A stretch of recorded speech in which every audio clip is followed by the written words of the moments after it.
నా పేరు శాండీ. భారతదేశంలో ముఖ్యమైన మరియు పొడవైన 10 నదులు, వాటి జన్మస్థానాలు, ప్రవహించే ప్రాంతాలు.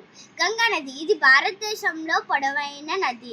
ఇది గంగోత్రి హిమానీ నదం వద్ద జన్మించి బంగాళాఖాతంలో కలుస్తుంది. గోదావరి, దీనిని దక్షిణ గంగా అని కూడా పిలుస్తారు. ఇది మహారాష్ట్రలోని త్రయంబకేశ్వర్ వద్ద జన్మించి బంగాళాఖాతంలో కలుస్తుంది.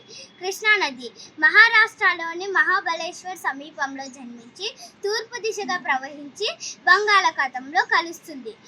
యమునా నది గంగా నది యొక్క ప్రధాన ఉపనది.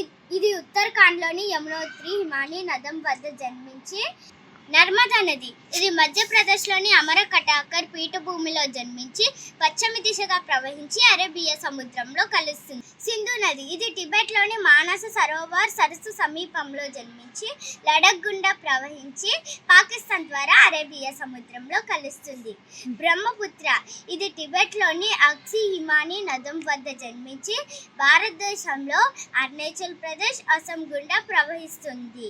మహానంది ఛత్తీస్గఢ్ రాష్ట్రంలో సిహావా పర్వతాల్లో జన్మించి ఒడిశా గుండా ప్రవహించి బంగాళాఖాతంలో కలుస్తుంది. కావేరి కర్ణాటకలోని కొడంగ్ జిల్లాలో ఉన్న తలకావేరి బ్రహ్మగిరి శ్రేణి వద్ద జన్మించి తమిళనాడు గుండా ప్రవహిస్తుంది. తప్తి ఇది మధ్యప్రదేశ్లోని బేతుల్ జిల్లా ముల్తాన్ వద్ద జన్మించి పశ్చిమ దిశగా ప్రవహించి అరేబియా సముద్రంలో కలుస్తుంది.